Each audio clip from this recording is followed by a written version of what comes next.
طلعوني.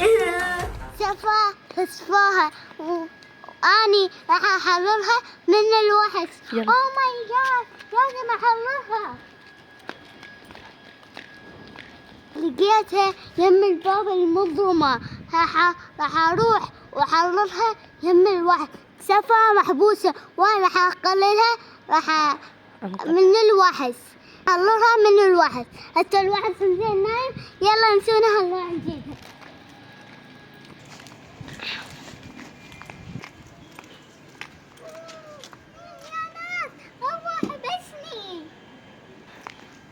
أنا صفا حررتني لجين، أحبها لجين يا لجين. أنا صفا حررتني لجين. هذا الفيديو راح يجيكم بعودة أنا لجين.